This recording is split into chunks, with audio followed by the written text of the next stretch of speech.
15 seconds, you made it just in time. Welcome everybody to our Kaysville City Council meeting for Thursday, December 19th, 2024.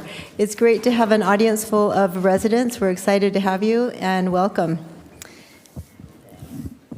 The opening will be presented by Councilmember Abby Hunt, and then she will lead us in the Pledge of Allegiance.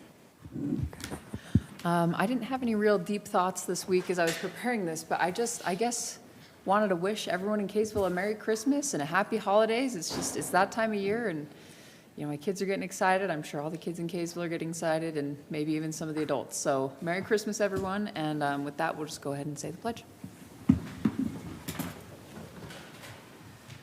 I pledge allegiance to the flag of the United States of America and to the republic for which it stands, one nation, under God, indivisible, with liberty and justice for all. Thank you. All right. We have two individuals that have signed up to speak during Call to the Public. For those who might be watching or are new, what happens during public comment is, call to the public, is the individuals will get up, they'll have 3 minutes. At the end of their 3 minutes, their mic will turn off. We, in our council meetings, don't take any comments from the floor, so this is the public's opportunity to speak to us. If you'll come up in this order, we are looking forward to hearing from you. Jill Drudge and then Jason Largy.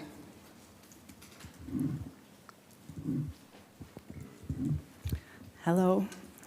The founders of this country had a magnificent idea that they fought and died for. The idea of the government was to be for the people, by the people, and of the people. I find it very informative that they listed the people 3 times. The government is paid for and supported by the people all the way down to the cities. We have elections and candidates ask for opportunity to represent the people and promise to protect the people. The recent election would strongly suggest that the people want leadership that has the people first and foremost in their decision making. I appreciate that I have been here many times in these meetings when I've heard council people vote nay and explain their reason for voting was because it was not in the best interest of the people. Thank you. People all over Utah are wondering what happened to the consideration of the people in Utah. We hear state leadership and legislators deciding that Utah will usher in the 4th Industrial Revolution. Have the people been asked if they want this? Have they even been told what it means? Are these mega changes discussed in open and well-advertised meetings? Envision Utah constantly tells us that the people want this through their surveys, that no one knows who has been asked. Envision Utah follows the United Nations, and the League of Cities and Towns follows Envision Utah. If you look up NLC, the goals are the same as the sustainable goals for the UN. I was an outsider in Kaysville over 40 years ago and couldn't understand why we didn't want to increase our tax base by bringing in more businesses. My husband had lived here all his life and informed me that Kaysvilleites like Kaysville just the way it was. If they wanted a bigger town feel, they could go to Layton or Farmington. I didn't necessarily agree with him years ago. I kind of do now. People move to Kaysville for a reason, and they stay in Kaysville for a reason. Kaysville was voted the #1 city in the state recently. It mentioned Kaysville was 90% single home dwelling. Should the state be able to pass bills to tell all counties and cities we want you to be this kind of county or city? You must build high density. You must have PPPs, PIDs, etc., because we say so. Are we entering a new form of government that is not for, by, and of the people? Special all kinds of districts that are governments unto themselves and can tax at will. Are we creating a new form of government? One where the government is not accountable to the people, where there is no separation of power, where taxes are assessed with no accountability due to all of the districts, and the people have no way to fix it or stop it, where agricultural zoning is being replaced with high density in cities that cannot sustain it. Walkable 15-minute cities promise you that you will have everything you need. They don't say you'll have everything you want. Do walkable cities in a climate like Utah's work? Do walkable cities work for young mothers with toddlers and babies? Do walkable cities work for elderly? Please think of Kaysville, what Kaysville has been, and consider, shouldn't Kaysville people have the kind of city they want and to pay for? When we take money from outside sources, we are beholden to them. Will we have control of our city? Thank you. Thank you, Jill.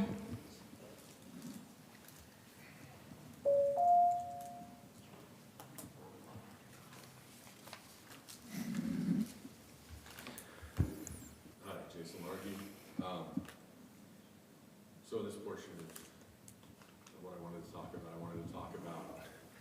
timing of topics a little bit. Last week was the Planning Commission's topic where they discussed the moderate income housing overlay right close to the holidays, and then they raced to make sure it got into this meeting's agenda for approval. Last minute, 11th hour, oh, we have to do it because the state said we have to do it or we're in trouble. If we've known for however long we've known, we're at the time where people don't come to these meetings. People are on vacation. The CRA is on the agenda for the commission's meeting on January 2nd. If people go on vacation for the break, no one's back. And that's where the education and discussion and public input is going to happen. If it's not intentional, it's terrible planning and optics. If it's intentional, it could be construed as seeming to hide and make sure things get passed when people aren't around. Those are major concerns. I feel like we should do better to plan for potentially controversial or topics where we want more public input to be held when it's possible. If we have something that we know is hard to do, more meetings earlier, even if we don't have a great idea about it, to get input, to get comments, to get feedback. I think we need to do better planning at the Planning Commission, at the City Council, with our agendas and our topics and what we bring to the table and the timing of those things. Considering, I know many of you are going to be on vacations, and just like a lot of people in Kaysville are gone starting next week for 2 weeks. So that's what I want to talk about at this point. Thank you. All right, thank you, Eric. Okay, we have 2 presentations. The first is by our Davis High Student Body Vice Presidents. I'd like to invite all 3 of you up now. Addie Matthews, Luke Hill, and Bronco Matthews have not Bronco Matthews. Sorry, Bronco. Anyway, come and tell us about your project. We're really excited to hear about it. All right. Like you mentioned, we are SBO Vice Presidents at Davis High, and this year we decided to do a Sub for Santa fundraiser for a military wall at our school.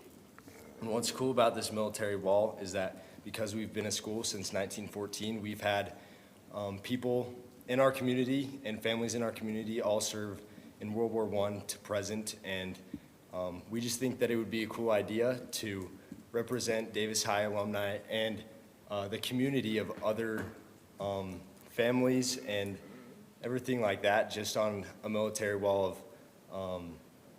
of gratitude. And I think that it would be really cool. Let's see. Do you guys want to say something? Yeah, it's going to be really cool. We want to include all the names of students that have served, and it's also going to include like pictures and stories, so we can just kind of like honor them because they've given so much to us. And so we just wanted to like make people aware that we're doing this, and And you want to fundraise, right? yeah, and we're fundraising. So we're trying to get money because it's going to take a lot of money to be able to do this and make this change to our school. Okay, Luke, do you have anything you'd like to add? I think they both summed it up pretty well. Tell us a little bit about your timeline, how much money you'd like to fundraise. So our initial goal this year for our Sub for Santa fundraiser up at Davis was $50,000, but for the military wall, we don't really need that much money. We're looking at $6,000, and I know some local Kaysville citizens will have businesses that will help blueprint the military wall and help build it for us. So that's really cool how it's local and our community pitching in as well, just to help build this like honor wall really, and it's great. Yeah, and I'd like to add on to that. Originally, we were gonna do it outside as a memorial for everyone in the community, and we were planning on making that memorial about like 15,000, 20,000, just because you need to do construction and different types of things that involved with that. And that's why we set our goal to 50,000. We're also donating to the American Heroes Project, which is a local fund, a local project in Draper that is really cool. And so we just wanted to add to that along with the military wall. Yeah, so kind of like with military wall, it depends on how much money we're able to raise is what we're able to do to honor these people. So right now, how much are we still needing that work? Initially, our goal was $50,000, and we have worked very hard to complete around 17,000. Okay, that's So- great. Yeah. So you haven't started it yet, right? So You're yeah, waiting the for more plan money? So we're gonna start fundraising and then we're gonna start doing research to get all the names of the people we wanna honor, and we're hoping by this spring to have it complete. Guys, that's fantastic. Any questions, council? So how do people donate? Yeah, so we have a link, I don't know, do you want me to email it? You can email it and we'll put it, we can add it. So you're asking, how can the council best support you? How can the city best support you? I would say just help with research because, Just like getting We the have a lot word of- out. Okay, yeah, spreading getting the word? out to Okay, get help. Okay. because It's a lot of research. Just Yeah, making yeah. people aware. Just making, so the fundraiser is open now until there's really no deadline for, So, yeah, there's no Okay. deadline, it just okay. keeps going. You just want people to donate as much as they can. Yeah. And they're donating to the school, is that correct? Yeah, so it's a special link that'll be set Okay. aside for the military. Okay, and the Yeah. school is kind of managing the funds? Yes. Okay. All right. Good to know. Any questions, anyone? You guys, what a great, great senior project. It's kind of like a senior project, right? Kind of. Yeah. I mean, how incredible to be able to make a difference like that and share people's stories and honor them. It's fantastic. And thanks so much for reaching out and emailing and asking us to help share the word, because we'll definitely do it. Thank you. Okay. Thank you guys. Thank you all. Appreciate you being here. Thank you. That's exciting. All right, we'll now turn to the next presentation, which is the annual fiscal year 2024 independent audit report. Dean, take it away. Thank you, Mayor. I know this is the thing you wait for all year long. We Is do. to hear the audit report. That's why we put it on the last meeting in December. Right. Yeah, yeah. The timing's great, isn't it? Yeah. Anyway, we're required to prepare an annual audit each year. The purpose of the audit is to review the accuracy of financial statements and check on compliance, federal and state regulations. We'd like to thank Marin. I don't know if you've met Marin, part of city staff. She's been instrumental in the preparation of this report, so we'd like to thank her. And tonight we have Aaron Hickson from the independent auditing firm to report on the audit. Thank you, Dean. Thank you, Mayor and Council. Yes, our firm was engaged to perform the independent audit services for Kaysville City for the year ended June 30th, 2024. Normally, I will stand up here and talk about numbers and changes and percentages, et cetera. But in discussion with Dean, he said that there's going to be a comprehensive and lengthy meeting in January, and a portion of that meeting will be to go over those numbers in depth. And so I will leave the riveting discussion for that time then. And I will just talk about the three opinions that we give, and then just give an overall assessment of the operations, the design of internal controls, and the effectiveness of those.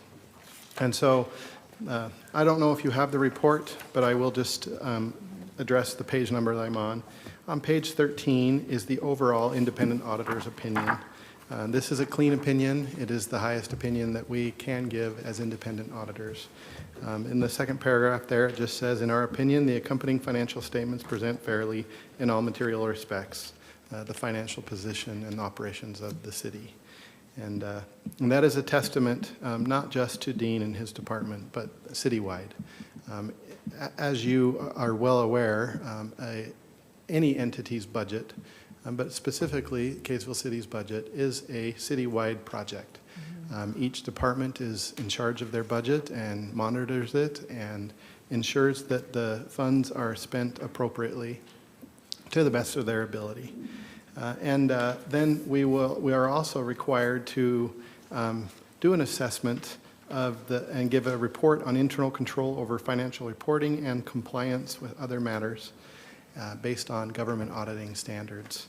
And that means that we look at the internal controls. Are they designed well? Are they operating effectively or as designed?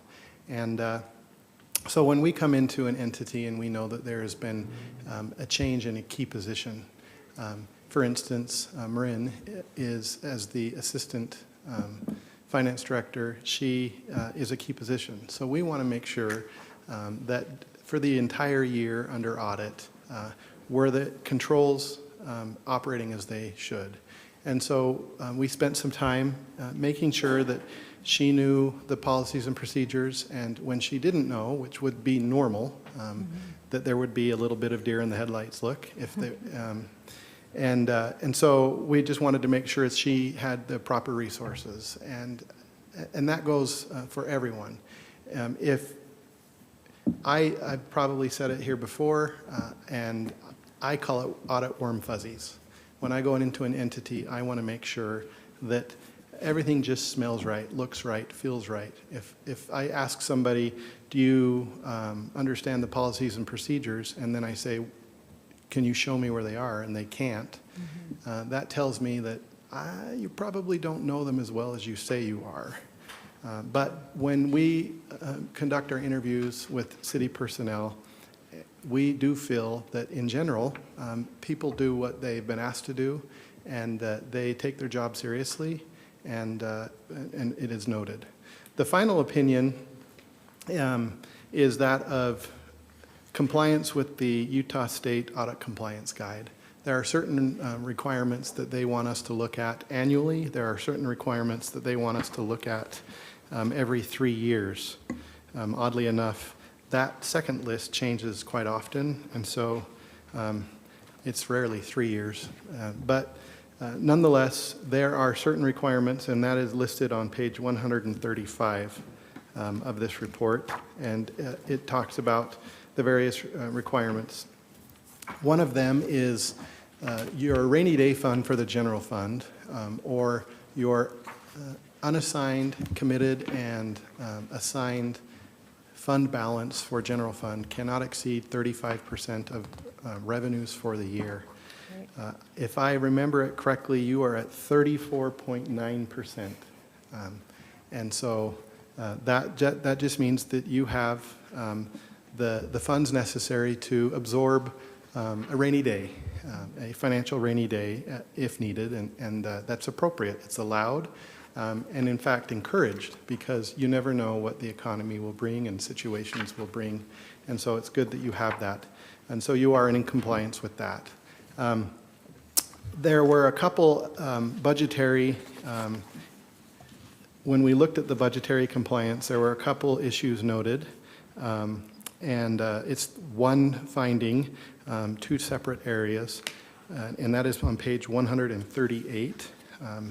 Finding 2024-001, you are required to have all of your budgets for expenditures by department or fund be in the positive. And for the general fund, the capital outlay, and then also in the capital projects fund, the streets and public works, both of them had a negative variance for the budget for expenditures. And so we're just required to let you know. I don't think you should treat every finding, especially with state and legal audit compliance guide, because a lot of times it's a yes/no. It doesn't mean that the sky is falling. It doesn't mean that there are issues. It just means that there, for these particular line items, there was a negative variance. You are required to budget for it appropriately so that negative variance goes away, and that has been done. There is latitude given by each department that they can manage their budgets by moving line items without having to go and get council approval every single time. And so using that latitude, you're able to manage these appropriately. And so we are required to bring it to your attention, and so I wouldn't take this as a negative at all.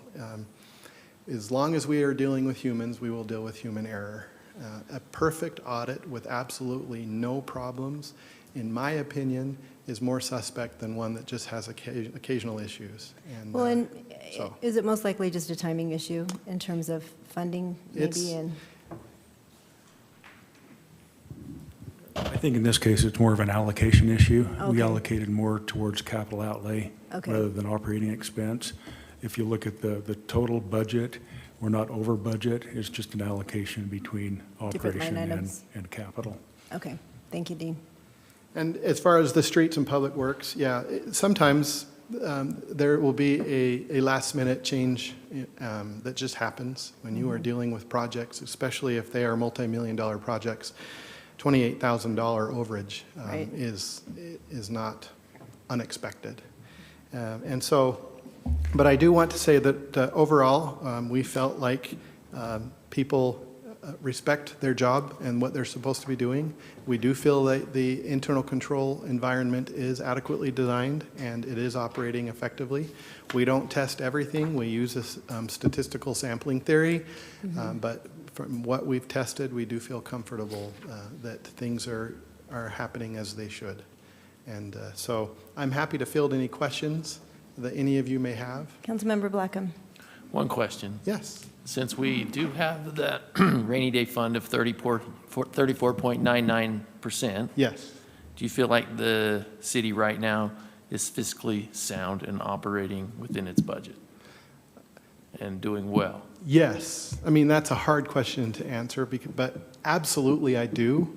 Well, you'd You- be the guy to tell me. Yes. So what I'm saying is that you are allowed no I more than understand. 35, and you should not have less than 5%.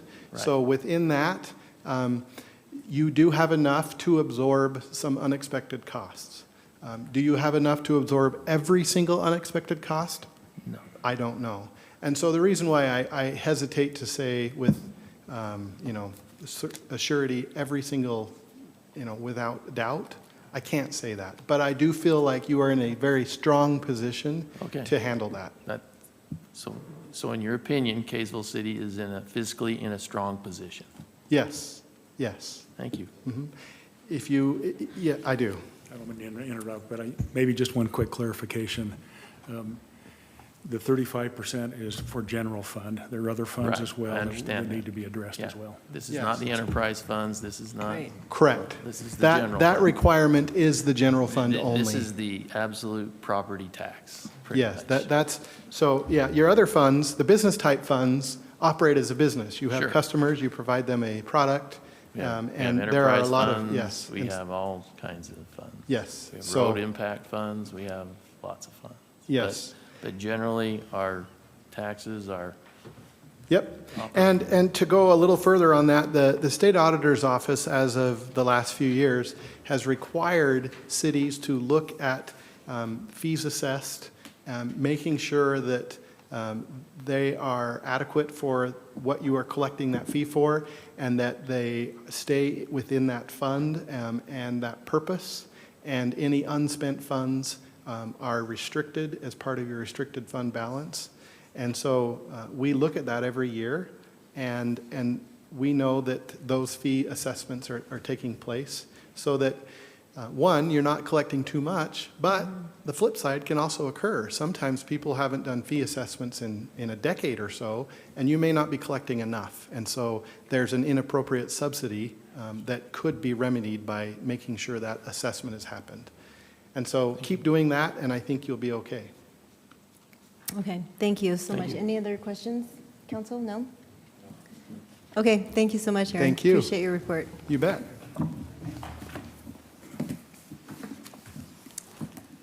All right. Any conflicts of interest, council members? Nope. Okay, seeing none. Councilmember Adams. Yeah, I'd like to make a motion that we pull consent item B off of the consent agenda, and I'd be happy to ask that we approve consent item A. Okay, sounds good. We Another have a- reason I pull off is just because he's here, and I'd like him to say a few words, because he's my neighbor. Okay. All right, so we have a motion to approve consented item A and I'll second. Okay, good. Thank you, Councilmember Oaks. All right, Councilmember Adams. Aye.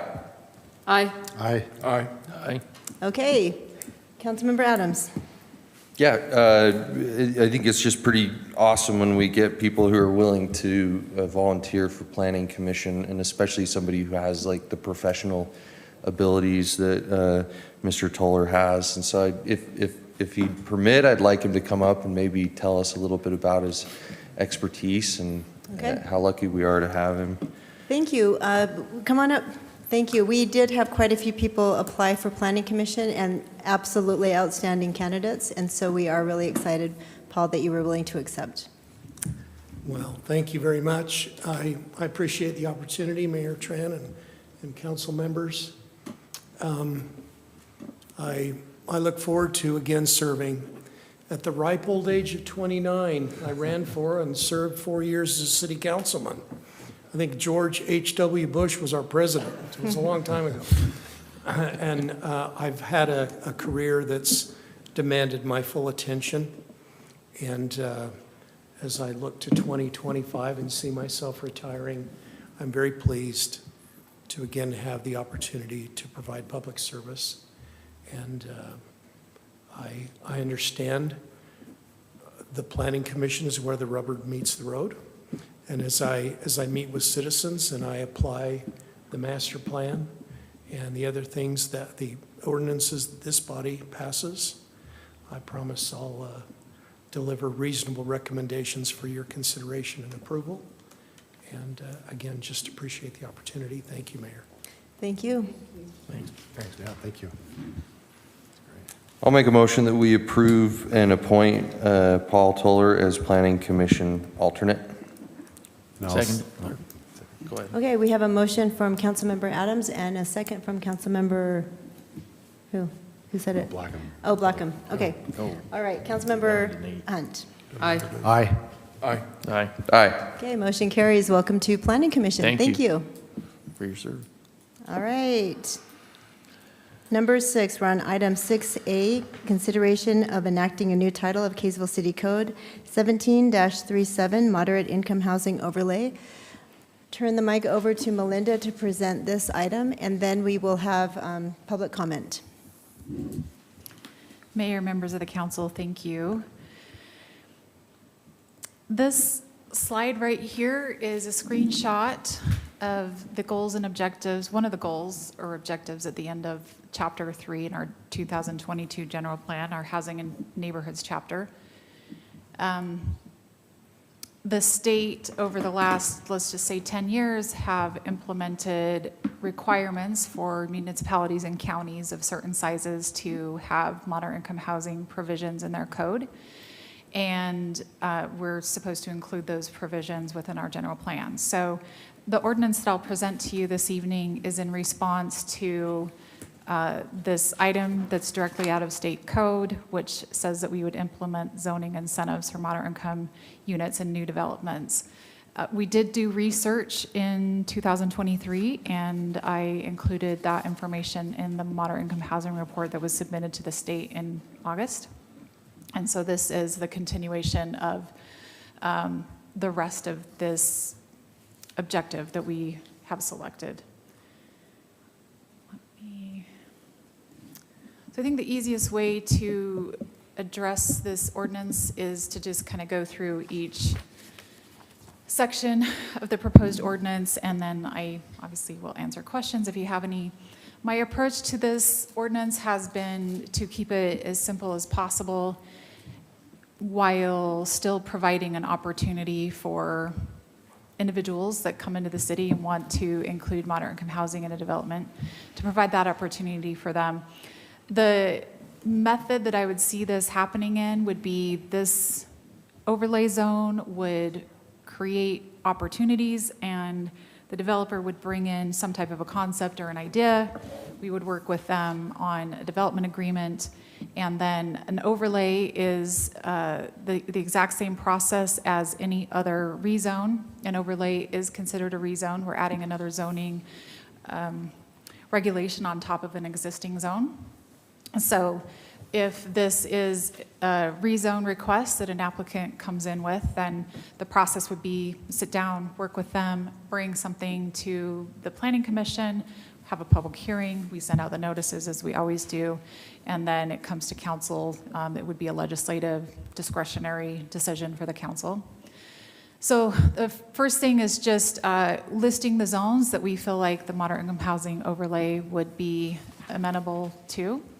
And simply those are residential zones, whether it's multifamily or single family.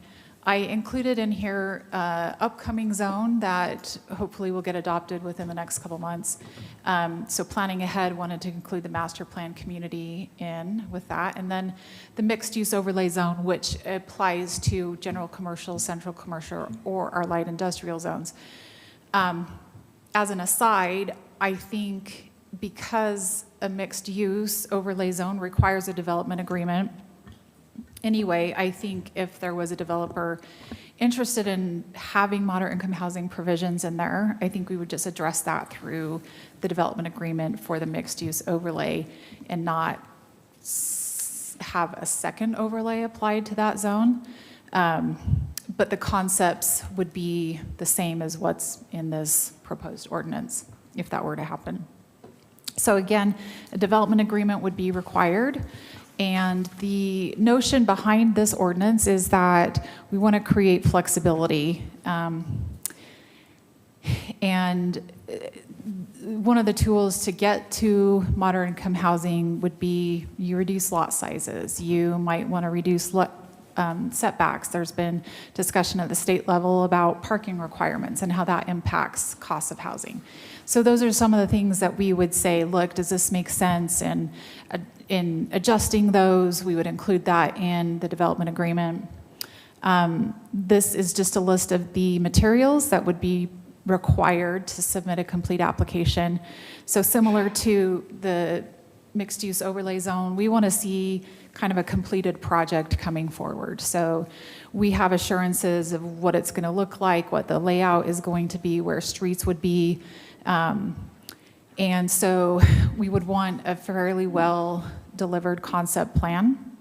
We would want to know how the developer thinks the project aligns with our general plan that we have on the books whenever this ordinance would come into play. We want to know how that project would contribute to moderate income housing.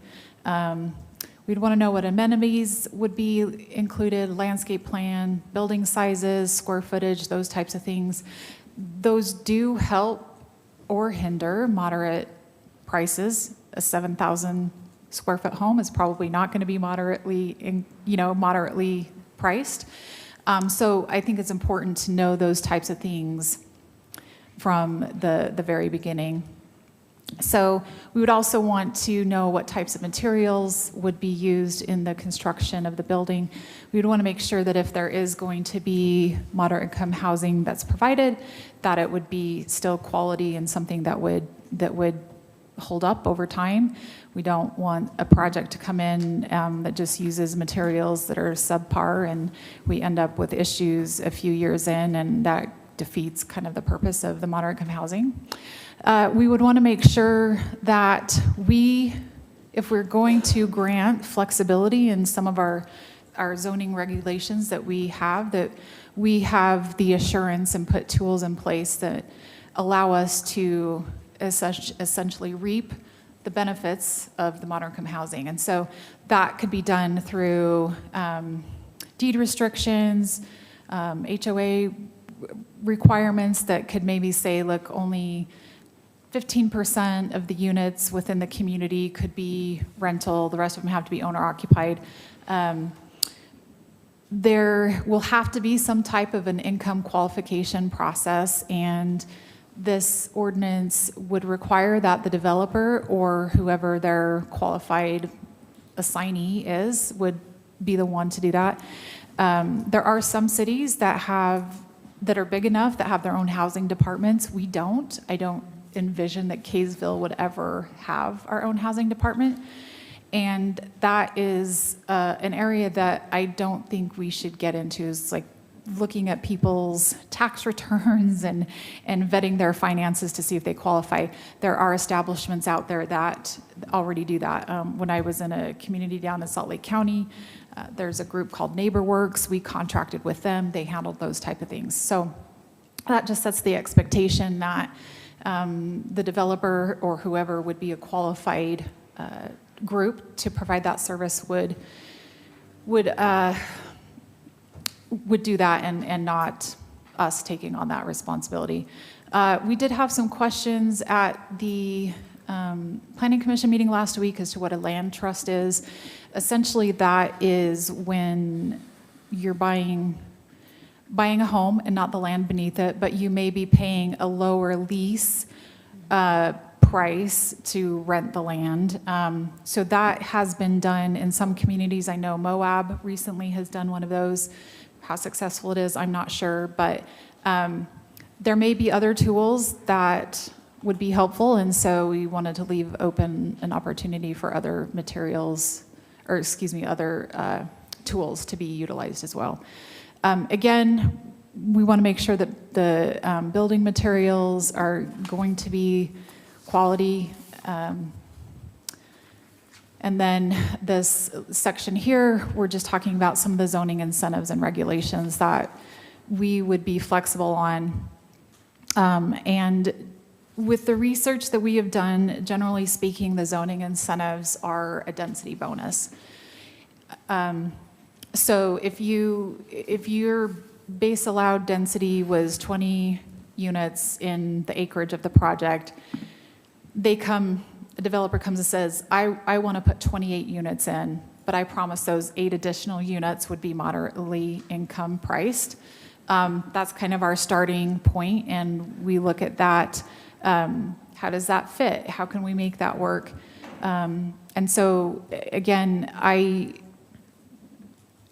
the intent with this is that we leave kind of open doors and flexibility so that a project could come in and then those specifics are laid out in the development agreement. I did have in here that a minimum of 10% of the project's housing would have to be moderately income priced to be eligible. That may be low. It just depends on the type of project that would be proposed. So again, any additional units above what that base density would be, we could get that in saying, all right, so for the 8 additional lots in this development that you want to have moderate income pricing, maybe we reduce the lot size requirement on those and setbacks, and that allows those products to come in and be a little bit better priced than a 1/3 acre or half-acre lot. But one of the challenges that we have right now is that we really don't have a zone on our books that allows for that type of flexibility. So this would allow some of that potential. And then I just left kind of other considerations. So if they had a concept and could maybe prove, hey, this has worked well in another area, it's not necessarily identified in your code, but we want this to be considered, then I think we would want to be open to that. So this, again, is something that the state has asked us to do. This is an item that we selected, included in our moderate income plan, in the general plan, and essentially that's really, this is a very basic ordinance because the details, everything would come forward in the development agreement if this were to be a zone that somebody has applied for. Just a couple additional thoughts to that. I think the viability of moderate income housing is really tough, and I question whether or not that can even be accomplished within our community, especially with some of the ideals that we have and just some of the way our community has been developed and how people want to see the community continue to be developed. So this is an ordinance that I think provides an opportunity. It doesn't overregulate. When I was doing research, some communities were saying, look, if you provide this, you can have a 2% density bonus. And if you provide an amenity off of this list, you can have another 2%. We could have a 12-page ordinance here that addresses moderate income housing, or we could have a 2-page ordinance, and those details just come in the development agreement. So that is really kind of the genesis of this concept. And then to just go over, we did hear this at the Planning Commission meeting last week. We had one public comment that was received That was noted in the staff report, and the Planning Commission voted 6-0 to recommend approval to the City Council. Okay, thank you. We do have public comment on this. So we'll go ahead and turn some time over to you, public commenters, in this order: Jason Largy, Val Starkey, Lorene Starkey, and Nidra Saunders. And you'll each have your 3 minutes. And then I know as a council, have a lot of questions for Melinda, and we'll move to that point. So please be brief, yet go ahead and use your 3 minutes if you want. Jason.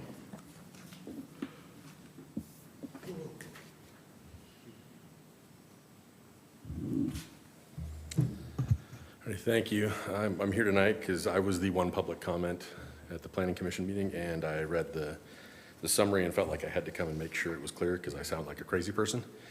What it said, the public comment said, was lack of support for subsidized housing and citing concerns about government taking a communist role and changing the nature of the city. So the lack of support is for moderate income housing restrictions and requirements on owned property. The communist role and changing the nature of the city, I think that was already said, the changing the nature of the city. The communist role is if the government is going to step in and say, you cannot sell your house for what it is worth on the market, and you do not get to participate in the real estate market if you buy a house here, that reeks of socialism and communism to me.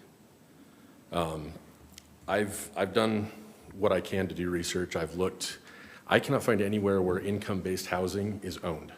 I don't see anything in the requirements, the legislation from the state, that says that ownership and home ownership is any part of the requirement on the cities.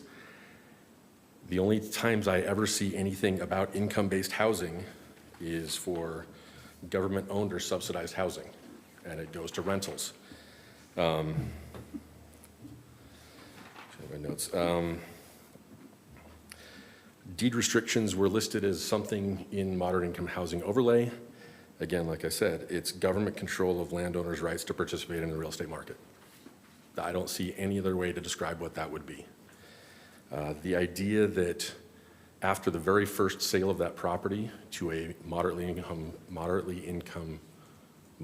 qualified person, buyer, that would ever follow to the second buyer is naive and just plays to me like if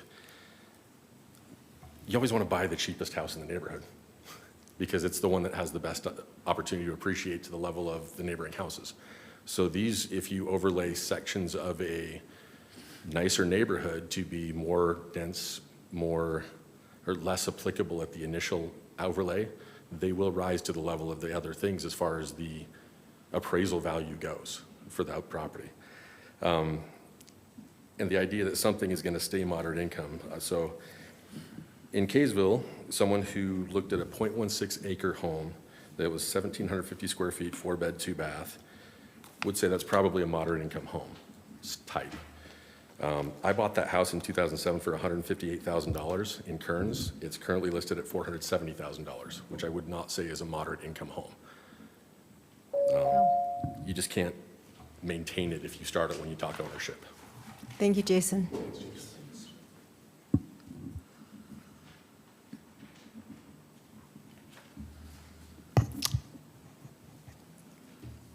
I, Val Starkey, apologize for missing the Planning Commission last week as we were at our daughter's graduation in Colorado. I have 4 items concerning the proposed overlay. From the City Council staff report meeting date 12/19/24, quote, "The process of rezoning a property to moderate income housing overlay would be fully discretionary and would require public hearings like any other rezone application." My question is, does Kaysville City truly anticipate citizen involvement at each rezone application? 2, it appears that the proposal essentially makes previous city zoning simply a suggestion, which can easily be changed in any or all zones, placing the power in the hands of the planning commission or staff rather than the elected officials accountable to citizens. 3, the proposal claims to have an operating agreement which controls the project. Is that not what the present zoning laws do now? What will this overlay do in neighborhoods? My concern is that the intent is to change our beloved city of Kaysville from the essence of what makes our city desirable. As a concerned citizen, I worry less about the mechanism than I do about the intent of what is being proposed. In summary, the proposal accommodates current winds of the federal government or the state of Utah to drive how our city makes choices and the basis for its plan. The Declaration of Independence talks about the consent rights. Governments are instituted among men, driving the just powers from the consent of the governed. It appears the winds of the federal and state government are voraciously blowing to accommodate and support the increased population growth to our cities and towns. Not a natural growth, but growth largely driven from open borders. You, the Kaysville Mayor and City Council, have a difficult decision. Quoting Grant Henninger's article, Against Zoning Overlays, quote, city planning documents should provide a clear vision for the future of the city that the property owner, developers, mostly important residents can depend on. My request, please reject. If not, please modify. Thank you.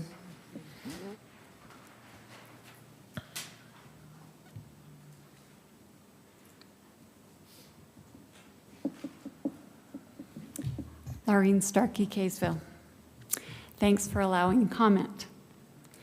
My voice tonight is one questioning the repercussions to and opposing the moderate income housing overlay. My biggest is that I'm really grateful for conversation, no rubber stamping.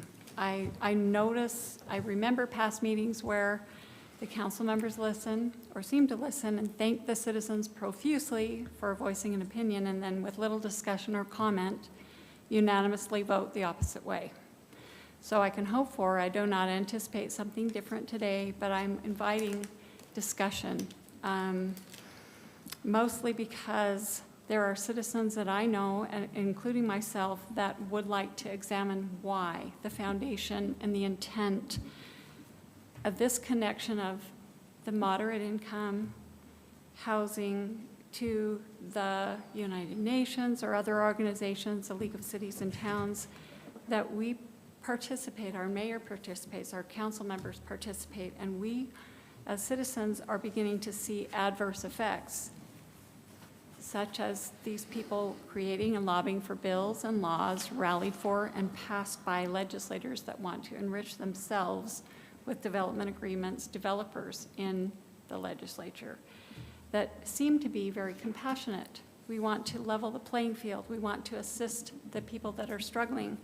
But in reality, they are top-down government mandates designed to strip the citizens and the property owners of their rights and protecting zoning that is meant to protect the integrity of the neighbors and the neighborhoods, which I believe each one of our city council ran on.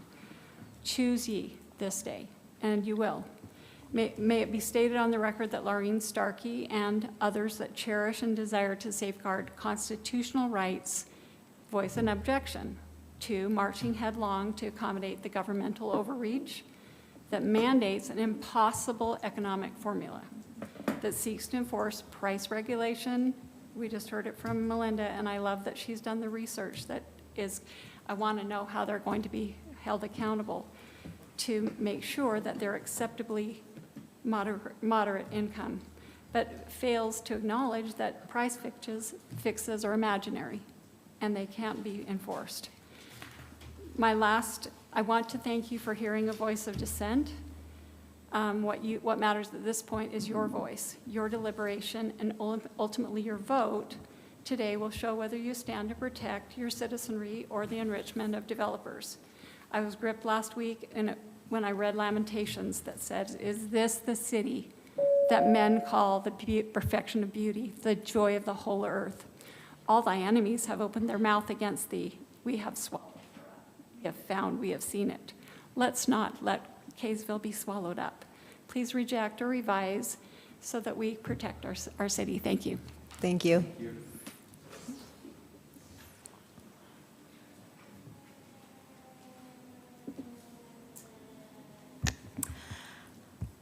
I debated whether I even wanted to speak because I have some very mixed feelings, honestly. I think this is really complex, especially because of the state of Utah. I feel overreaching and dictating to us that we must have a one-size-fits-all kind of thing, and our little town that's about near build-out, this is difficult. I honestly am in favor of having moderate income housing. And I worry, I talked to a council member about this was a side note, about falling down apartment that's close by. Where do those people go? I don't think they can even afford, this moderate income housing. It's a very concerning issue. Part of my mixed feelings, I grew up in a low-income area, a large development of single-family homes, and it was what our family could afford. That was it. Other people looked down on us, and we were bullied, but it was what we could afford. We were law-abiding citizens. We were not stereotypical, get accused of not being law-abiding. We were productive. We wanted to make our properties look good. It was a chance for so many of us to move up into the middle class, honestly, which we did after about 13 or 14 years. I'm concerned about the overlay, though, wondering if it has the potential to be misused, as has been stated, like a rezone without public input or decision. I'm concerned about that. I think we need to address that. Can the public be part of the we to approve that development? I also have concerns about our builders, and townhomes seems to be the thing that they want to do, where I'm in favor of more single-family, smaller lots, smaller houses. Don't know if that would fit here, but it would be nice, especially, honestly, in an aging population in the state of Utah. I have lots of concerns, and I'm just throwing those out. I don't have any solutions. I am concerned about denser housing because of our traffic also. I'm concerned that we have one east and west corridor here in Little K-Town, one north and south corridor. A lot more traffic that will come by. Thank you. Thank you. Thank you so much. Appreciate your comments. I listened to Planning Commission. I know that Councilmember Hunt attended. I'm sure you guys have had a chance to look at it as well. As we look at this overlay potential ordinance, I do have a couple of concerns as well. I think that it would be more applicable to residential single-family moderate income housing. I don't even know how you achieve that as residential single-family moderate income housing. I do want to make the point that I think there's a big concern that, especially in my mind where it says land lease, I mean, when you think about land leases, that's mostly rented properties. Now, I know a land lease could apply in a mixed-use zone where a tenant could build on top and then the land could be leased underneath, but I think that there are definitely some questions that the council members have, and so I'll turn it over to you to ask your questions, and then let's go from there. Councilmember Blackham. Yeah, I have a lot of comments and issues with this. Could you go to the very first slide? You put up the one that listed the zones. So if you were to ask me, I would tell you that moderate income housing is very subjective. I would say that moderate income housing in Kaysville is much different than it is in Circleville or Castledale or Emory. And so moderate income housing to me becomes very subjective to the area you're in. I would say that moderate income housing is subjective to east side of the freeway to the west side of the freeway, or neighborhood to neighborhood. I would agree with that. So when I look at that, I say, if I want to do something for moderate income housing, because I know that the goal of this council, I have heard, and I believe the mayor has stated before, and I have stated myself, I don't want to speak for anybody else, my focus is on detached single-family dwelling, and that's exactly what we tried to focus on when we did our general plan. That was the priority.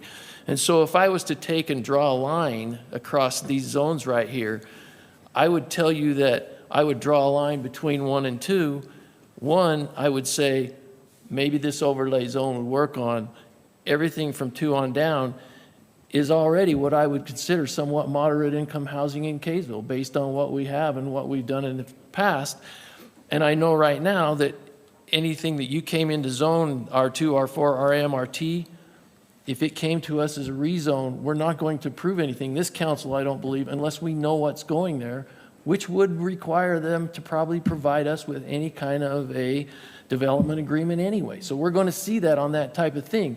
I think the thing that I'm looking at that I feel like we want to promote more than anything is I don't want to get rushed into anything, first of all, but if I wanted to do anything, I want to do something that's going to help promote detached single-family dwellings. Now, I went to one of my legislative friends because I said, will you run a bill for me? I said, will you run a bill for me that says if I do a development agreement, I can increase the densities if I can do a development agreement that will require that they have deed restrictions or they have rent restrictions on those properties. And he says, does your city already do development agreements? I says, yes, we do almost. And he says, it's already there. You can do that. You have the ability to do that. You don't need me to run a bill. You can already do that. I says, okay, that sounds fair. So I know I know that some people say that the zoning in Kaysville is tough. I appreciate the fact it's tough. I'm grateful for the people who sat in these seats before I did that said no, said this is what we want, this is how hard it's going to be, you will do this, because we have a plan. We want to make Kaysville, as somebody said, the #1 city to live in Utah, and they've done a really good job in doing that. Had they have not stuck to their guns, have they not been tough on their zoning, and people will also say, I've heard say, we need to redo our zoning ordinances. I like our zoning ordinances because I believe our zoning ordinances have got us to where we are today. Yeah, you can always tweak a zoning ordinance because things move on, but in reality, it's made Kaysville what it is today, and they had a plan, and they stuck to it. Had they not, had they have changed what their vision was 20 years ago, I can't tell you that Kaysville would be the same place it is today. It would probably be much different. It would not be the city that we have here today. Now, I agree that we need to do some work on our single-family dwellings. We probably do. That's where I would focus it on. I would say that everything else below that in any other zone, if it's going to get changed, it's going to get a development agreement anyway. And I know Councilmember Jackson talks a lot about, he wants these planned unit developments that have amenities and they make it nice, walking spaces, things like that. I think that lends itself to an R1 zone where we could give some density increases, but in return, let's make sure they're owner occupied, because we've all decided that's what we want in Kaysville, because we know that people who can buy and live here, we're much better off than somebody buying up a development and just renting it to somebody. And every time they do that, that takes that many more houses away from families who want to buy a home. And so their only option is to rent, and all that does is drive rent up, drives prices of houses up.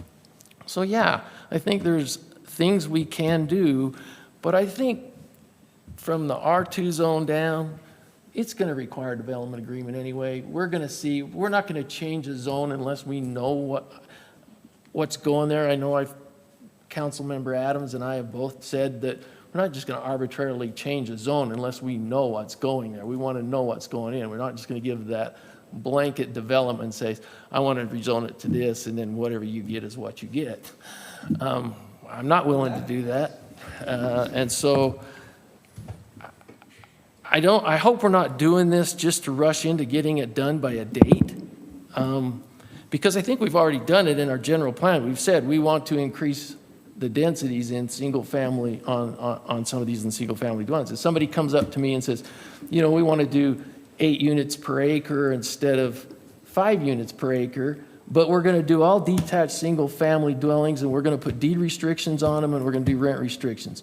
I'm really open to something like that. And I think that's kind of where our council said. So in the case of just blanketly saying, no way, I'm not, there's no way. But possibly for the R1 zones where we know we have work to do, probably to help accommodate some of these smaller lot, single family detached, maybe that makes sense.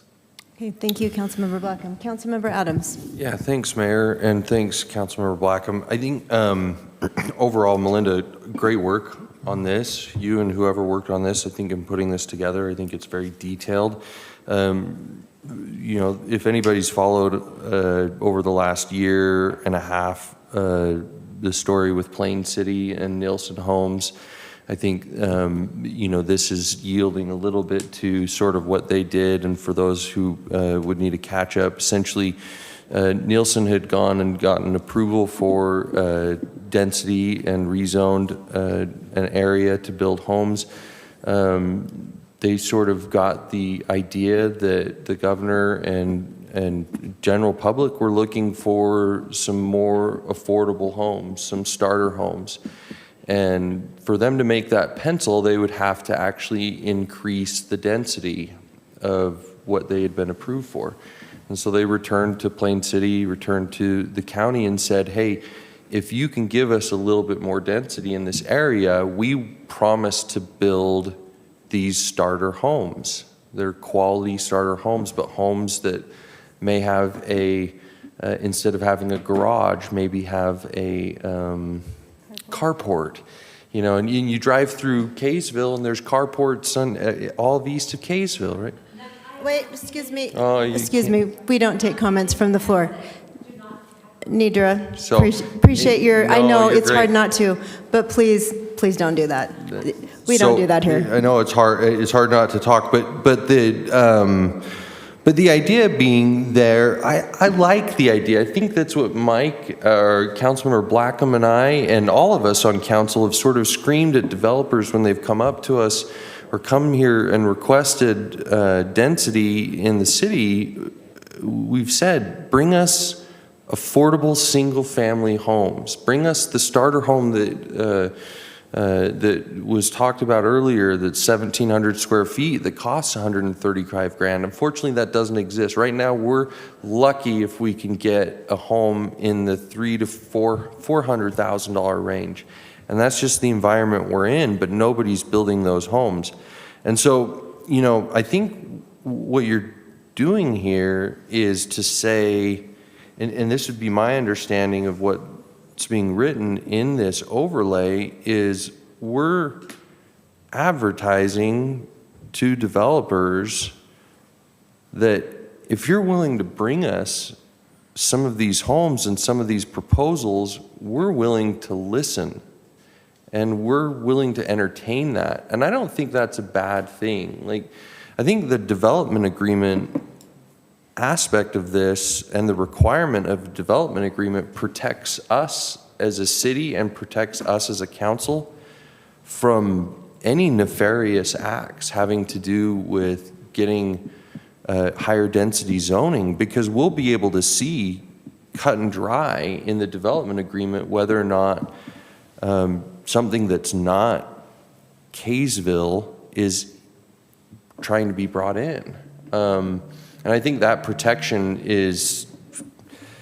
almost makes it fail-proof. A couple of the questions that were asked is do you think that that you would still anticipate to get resident participation? I think Val asked that. Yeah, I do. I think that anytime there's a rezone and the notices are sent out, if public's concerned, they'll come.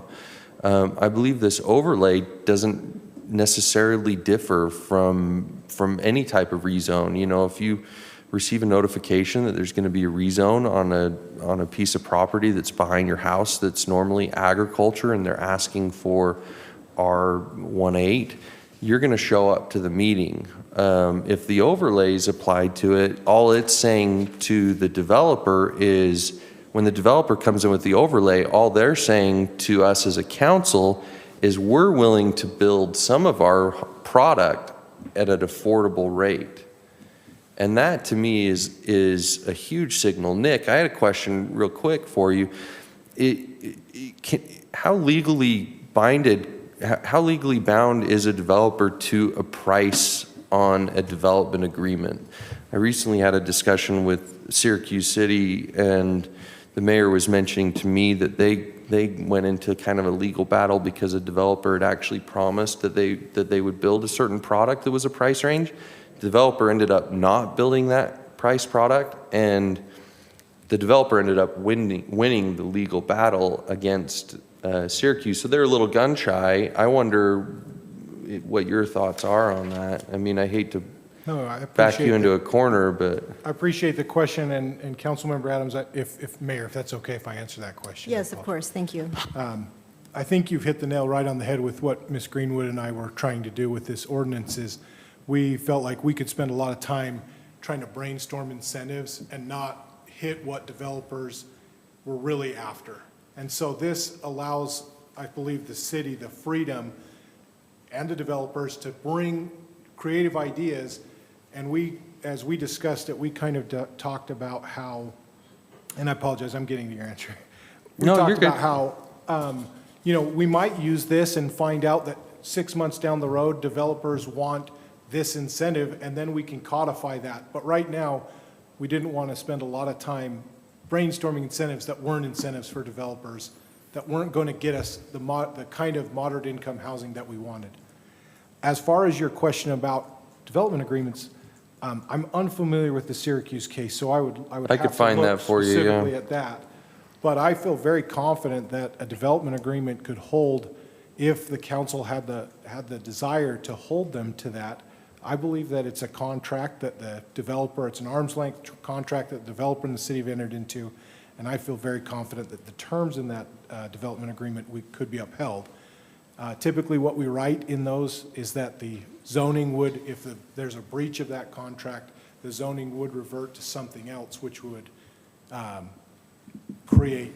basically stop the project if they weren't willing to abide by it. Well, and thank you for that. And I'll just have a few things and I'll pass it off to the other council members. I think I want to address a couple of the questions that the public comment brought up. This is only for new construction, correct? No? So the way, here, may I? The way the ordinance is written is this could be applied to to any zone, not just new development. That's something that we could limit in the ordinance if the council wanted. I think it would be difficult to retroactively apply a moderate income housing overlay, but I think it's possible. And if that's something the council's not interested in at that time, we could easily make that adjustment. The reason why, that's what the language of the state code, we would have to apply it for new development. So this is going above and beyond what the state code would require, and that we may be open to providing it to existing developments. We have had developments come in and say, hey, we'd like to add more units. And we typically go and look at that, and most of the times it's not possible based on the initial approvals and what was on the books at those time. But I think it's possible, difficult to do.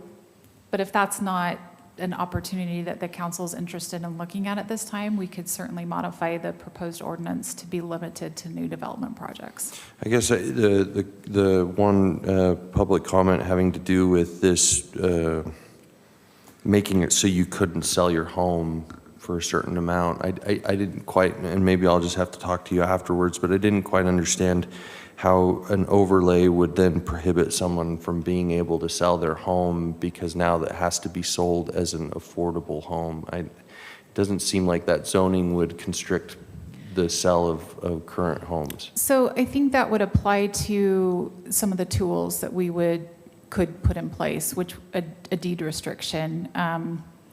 And a deed restriction could be anything. I know there's a deed restriction on property in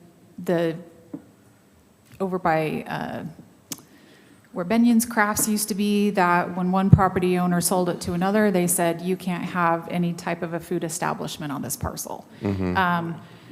I think those deed restrictions and language and all of this is fairly, I mean, these concepts really are fairly new to Utah. There's been discussion about those deed restrictions, right? It could say that you can't sell your house for a period of time, or you would have to, I mean, and this is, I'm going back to some of the items that we had when I worked for Murray City, where they contracted with a group called NeighborWorks that provided these things. But a deed restriction could be if you sell your home within the first 3 years, you don't, you know, you're provided a benefit, so you don't get to keep that benefit and still sell your house. And so maybe it's a deed restriction that says, you know, if you have to sell within the first 5 years, a part of that price of the sell could go to maybe a down payment assistance fund.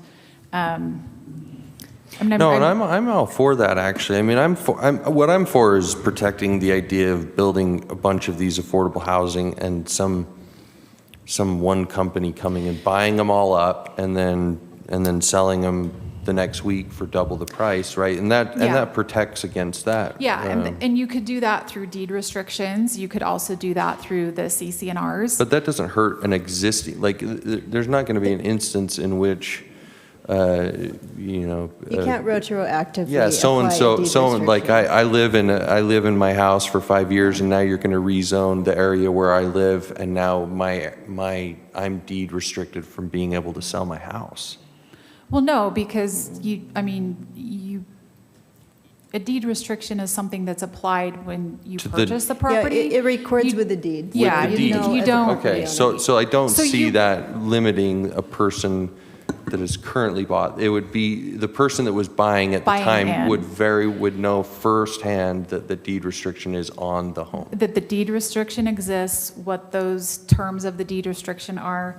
I have heard that some deed restrictions could be put in place that would say, you know, yes, the home may appreciate faster than what moderate income limits would help qualify them for. And in that instance, people have said you could put a deed restriction in that says you can only sell the house when you leave for a 3% appreciation. And that stays in play for a few years. How that really works practically, I don't know. I've not done that. If this was something that was going to be put in place, then as your community development staff, we'd have to ramp up and do a bunch more research. That's all and stuff see that what we those- would see in a development agreement anyway. Yeah, but you could, and I think the concerns about, investors purchasing properties, I think that's a valid concern. And that's where, we could put something in the CC&Rs. It's, again, like 80% of these or 85% of these have to be owner occupied. So that means they can't be rented out, and an investor can't live there because if they own the property, they have to live there. So you could put that in a deed restriction as well, but these are, some of the tools that are the most common with these types of things. And again, I wanted to leave open the possibility for other tools that may, right, as this continues to evolve over the years, that may have worked in other communities and it's not listed 1 through 5, then let's consider a new tool or a different tool than what's listed. So in summary, I'll just say that I'm fairly comfortable with Councilmember Blackham's suggestion that we start this at least beginning with only including R1 single-family residential, essentially because that's what we want to. In my goal, what this ordinance does is it invites developers to. It's us signaling to them, hey, we're willing to give you a little bit more density if you're willing to build some of these affordable single-family homes and bring them in. That's the invitation that we're giving with this. We're not saying that we will approve it. It's not a automatic approval. The development agreement to me makes it a comfortable stopgap. And that's all I'm saying. Thank you, Councilmember Adams. Any other comments, Council? Mayor? Yes, Oh, Councilmember sorry, was Hunt. someone else going? Okay, I actually have quite a few things. I'll try to skip past things that have already been covered, and hopefully none of these will take really expansive answers. But for me, one of the issues I had with this was just section 17-37-7. Just the last paragraph for me of that was, I think more, I mean, they're developers, they know what they're doing. I think we could take that out and they can come up with stuff on their own. I felt somewhat uncomfortable saying we're very open to adjust, like I feel like putting it in words says this is something we think is a good idea, such as adjusting city infrastructure standards. I understand that happens fairly frequently on these, especially with setbacks and things like that. But I felt like that paragraph could go. I don't know if the other council members aren't okay with it, but that was one of my thoughts. Let's see, I'll try to do questions first and then thoughts after. Oh, so what are the penalties for not complying with this? Like if we hit January 1st, how does that work? If we wanted to like look at it longer or anything like that? Okay, let me just go back on this slide. So that's an interesting question. And honestly, I don't know the answer to that because we have to be compliant in at least 3 areas. We have, I think, 5 of these on the books, and so would we be compliant in 3 areas and maybe doesn't include this? I don't know. I can tell you that my thoughts, like as your staff, I don't want to be the cause for non-compliance. And so even when I wrote this and we chose to include it in the general plan, I didn't want to bind you as a council to a decision that maybe you didn't want to make. And so right here, the timeline, I'm saying we'll do research, and in 2024, we'll bring a text amendment to Planning Commission and to City Council. So to that end, I feel like my role in this would be completed and we could be compliant, but what the state code says is that we will implement zoning incentives. Now, whether or not the state would say, okay, you didn't adopt the ordinance, therefore you didn't fulfill that, they probably would, but I don't know. So I wish, and all of this really is so new that I know that they're constantly talking about modifying the code again, trying to change the reporting to make it more worthwhile and meaningful, which they have done in the last few years, but it still is very burdensome for state staff to review and determine compliance. Mm-hmm.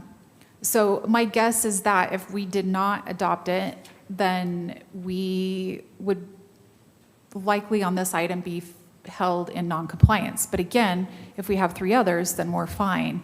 The other thing, and if the council wants more time with this, we certainly can do that, then we would just have to amend our general plan and change the timeline to 2025. That's certainly something we can do. And, This is, I don't know if it was in September or in October, we held a discussion with the Planning Commission, discussed this topic in particular and the difficulties of like bringing an implementable or a meaningful ordinance forward, and to address something Councilmember Blackham said a few moments ago. I don't think that this ordinance and the simplicity of it is an attempt to just push it through. I don't think that given another 6 months, I would come up with anything vastly different from this. Speaking with other individuals in the community development realm, their feelings were that this was a really good way to approach it because it's a new thing. We don't ever have to implement this, even if we do get an application for it. I agree with Councilmember Adams that the development agreement is the stopgap. It does happen that we bring items forward to the council applications and they get denied. So it's Councilmember Hunt, it's tough to answer that, except to say for sure we have to be held compliant in 3 areas. Okay, now that helps. Sorry, I have a few more questions and then some comments. So we've kind of already talked about this, but just to clarify, this doesn't necessarily require that properties are moderate income in perpetuity. All of that gets kind of hashed out in the development agreement. Okay. And then on the example you gave earlier when you said, say they bring forth they're on a zone that would allow 20, they ask for 8 more, then this would only require them then to have 3 moderate income units if it's rounding up to 30? Is that? Well, a minimum, yeah. Okay, minimum. Yeah, I okay. would say that. They would have to have, 10% of 20 is 2. Okay. That honestly feels low, but I don't want to rule out the possibility of ever having any by having a requirement that's too high. And some of the, again, going back to my time in Murray, they did have a zoning incentive on the books. And no one had ever applied for it because it was so complex and because the benefits to the developer weren't worth it to them. And so, this again would give flexibility for, we don't know what's going to happen next year with lumber prices, with wages. This doesn't bind us to a particular thing. It leaves open options that may change based on what a market is, or maybe, who knows what changes the state legislature will make to the moderate income housing come this next session. I don't think, it's hard to know what that, but with this and being fairly simple, if there are changes, I don't think that this would be something that we would have to go back and redo. One of the other things that I tried hard to do with writing this was to make sure we don't break anything else in our existing code. And I don't think that this breaks anything else either. So it provides the potential, but doesn't necessarily ruin other zoning code.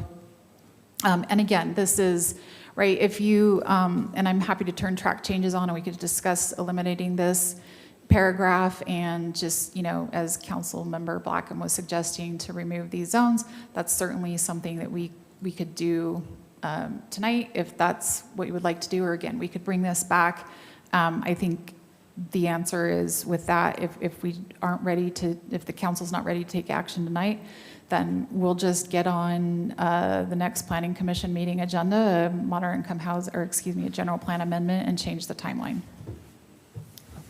Mayor? Thank you. Oh, sorry. Yes, go ahead. I don't mean to take over the whole thing, but I'm very passionate about land use. So I guess just kind of my thoughts on this then, since I got, I think, most of my questions answered, is just that I do sometimes feel wary of development agreements just because, in 10, 20, 30 years, we have no idea what the council will be. But the thing I think that makes me a little bit more comfortable is the fact, and Councilmember Adams brought this up, that the development agreement, or at least in my mind it triggered this, that the development agreement allows, it'll come as a public thing anyways, but I think it allows more eyes on it, especially eyes on the process of making that contract. Moderate income housing can be single family homes, and I'm fine with putting it only as R1. at the very least, I would take out RT if we didn't want to get rid of all of them. I'm not sure that I feel like there are enough protections in that zone that I would want to incentivize any kind of additional density in there. And also, like Councilmember Adams said, there have been attractive developments like this where we say, hey, where they've said, hey, we want to work with you, and they come back with those things. They work with them, and I think this is a way of saying, play ball with us, bring us something that can be Kaysville, something that we can say yes to, so that we have a little bit more control over what happens. And just, let's see. I mean, and at this point, anyone could apply for a rezone in any part of the city, and I think it would be unlikely that the council would just allow a rezone. I think it'd be unlikely that the council would just willy-nilly allow something like this in a place where it doesn't fit. And I know that's definitely a concern, and I can see 100% why that's an issue for people, but I just don't see it happening. Like Melinda said, I think it's unlikely that anyone will even apply for this zone, but I like that it gives flexibility. I think it's a good balance. With some changes, it can be a good balance of balancing property rights, but also, you know, giving a leg up or some help to people who are unable to afford it in this insane housing situation we've got going on here. So I guess that's kind of my thoughts on that. Thanks. No, wasn't trying to rush you at all. No, you're fantastic. Councilmember Jackson. All right, first of all, Melinda, thank you for all the hard work you've put into this. It allows us as a council to have a thoughtful discussion and to kind of flush a lot of these issues out. So thanks for that. First and foremost, appreciate what everyone has said. I think a lot of questions and a lot of statements have been made that I agree with. In terms of Councilmember Black and what you said about single-family residential zoning, I am concerned about that. In section 17-37-6, I believe it is. Could we go there? This might be it here. Let's see. I'm not sure if this is the same section, but twin homes, townhomes will be considered in the moderate income housing overlay. Oh, wait, no, that's not it. Sorry. Okay, I have a lot of notes here that I scribbled.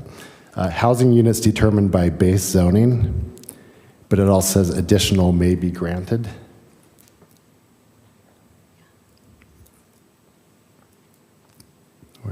Right here, okay. Attached units like twin homes or townhomes will be considered for approval regardless of base permits. And then it also says somewhere that additional may be granted. And I'm concerned about that because there's a lot of R1 single-family residential areas over on the east side here that have very large properties.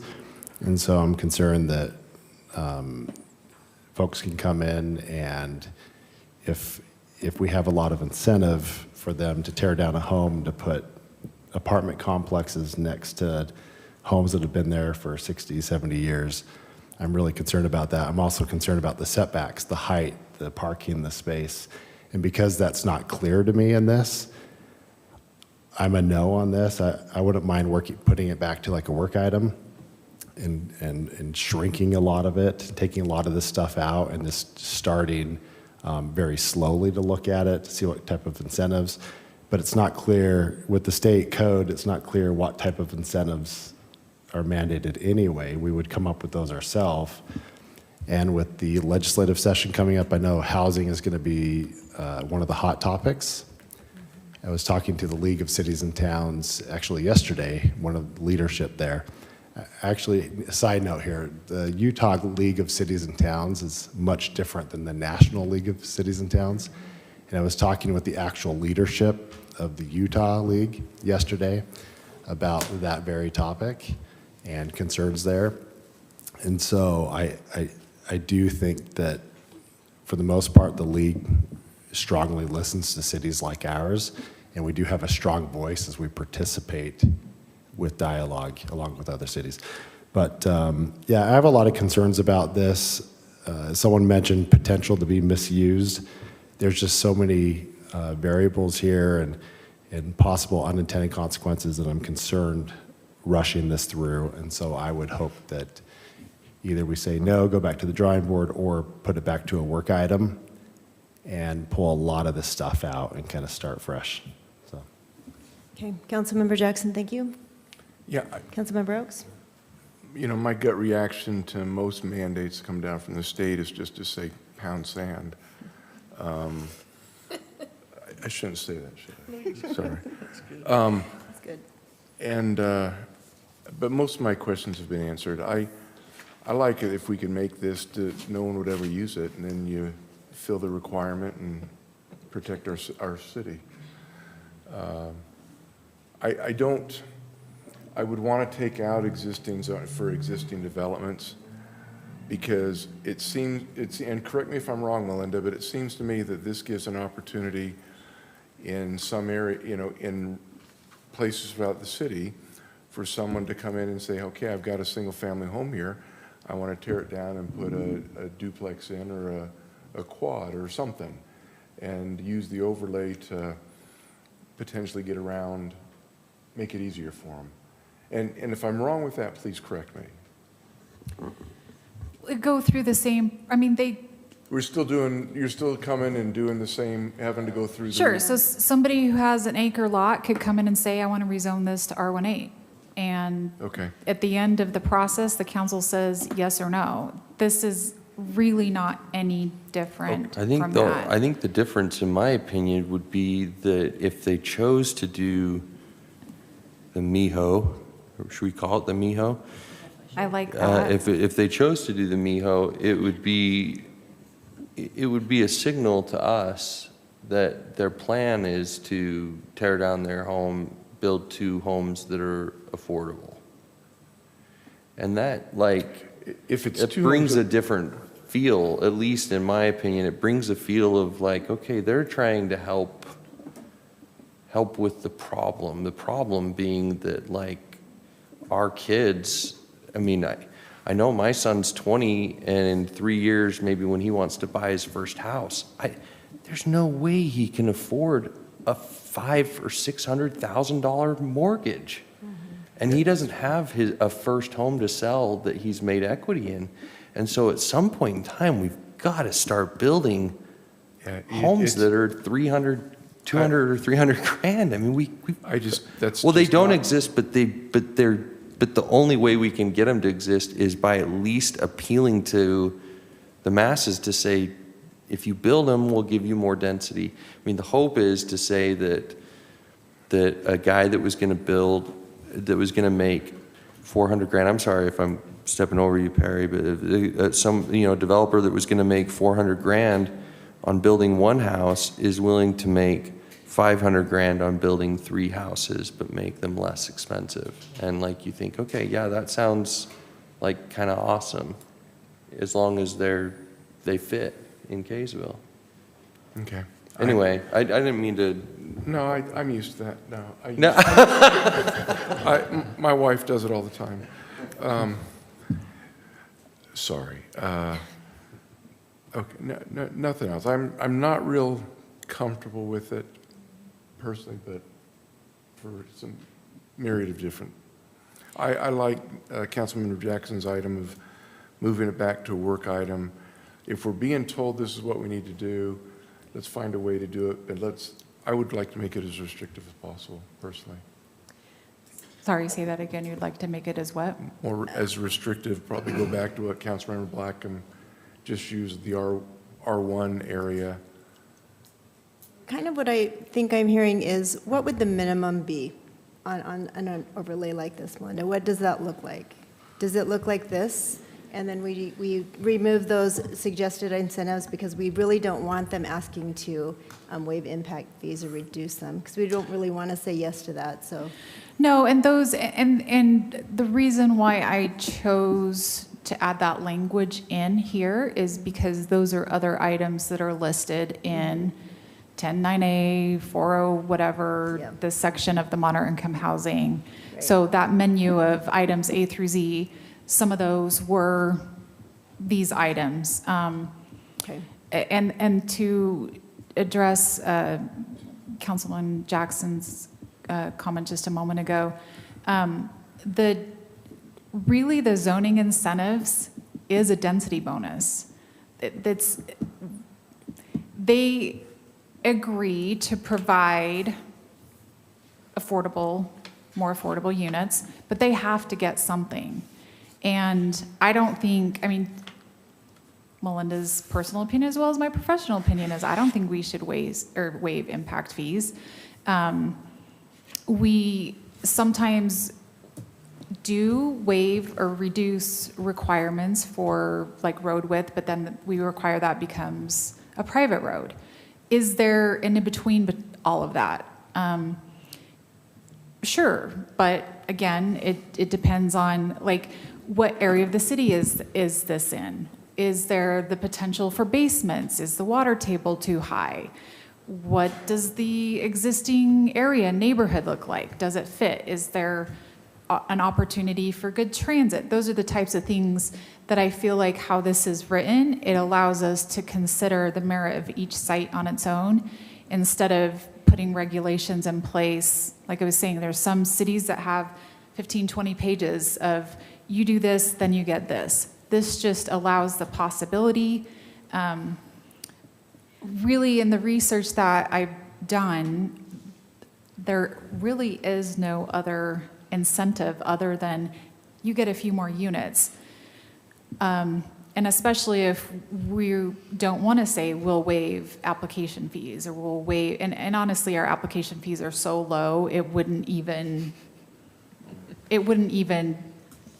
I do have a question for you. Yeah. As far as more restrictive overlay plans, what is the benefit to passing a restrictive when they also will ask for a development agreement?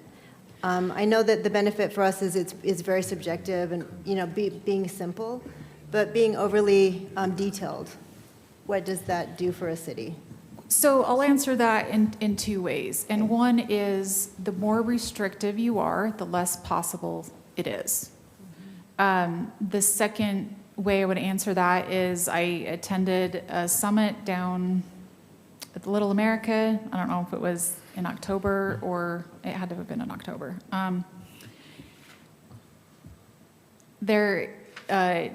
It was,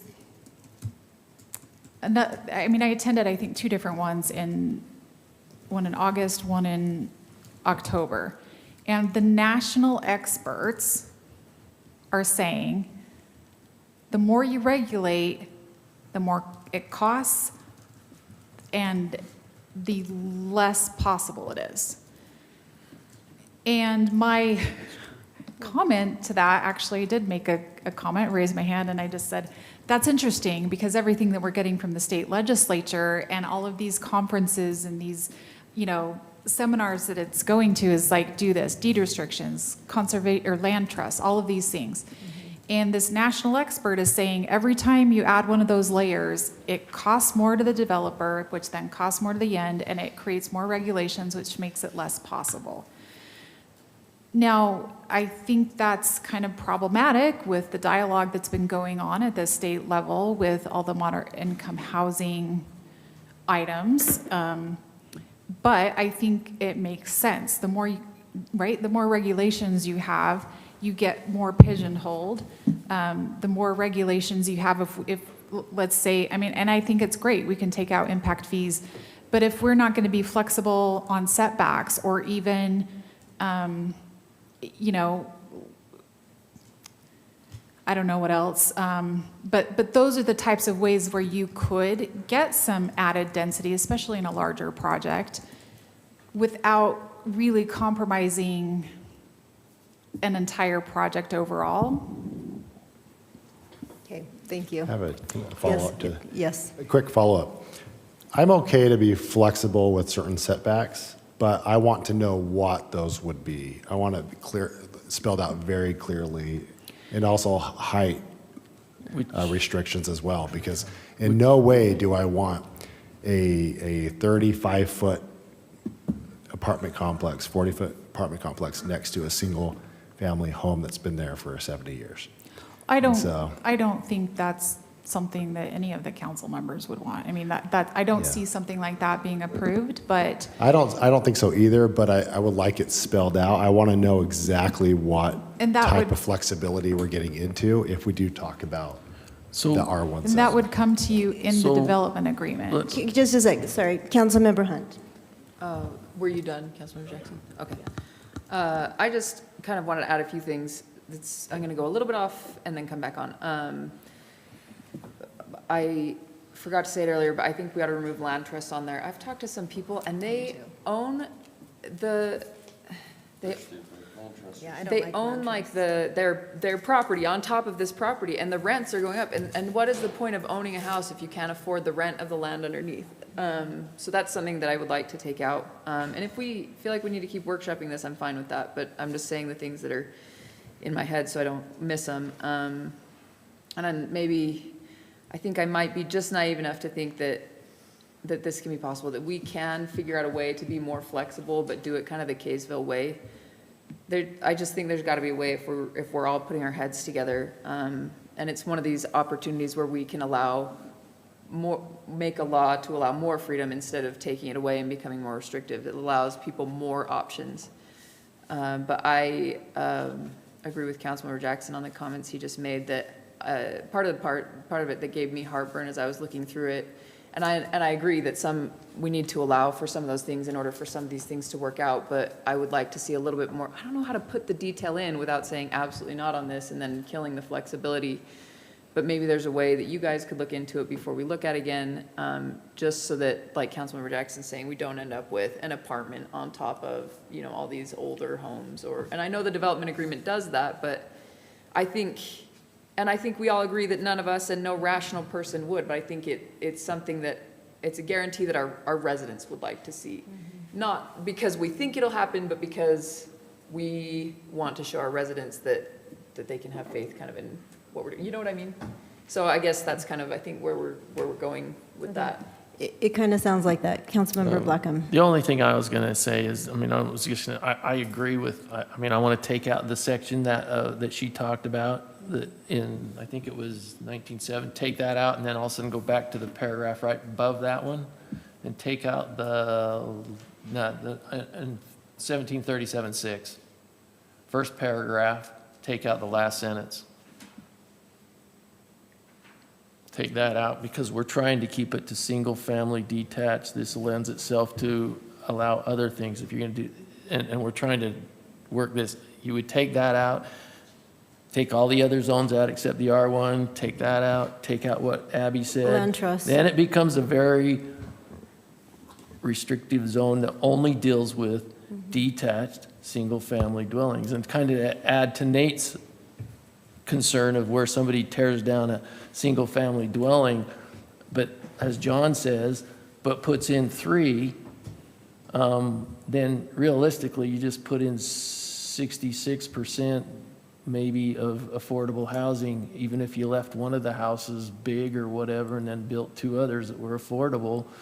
You just took one property and turned it into 3 affordable housings. Now, that's going to require a public hearing. That's going to require a public outcry. You're going to get the neighbors coming in.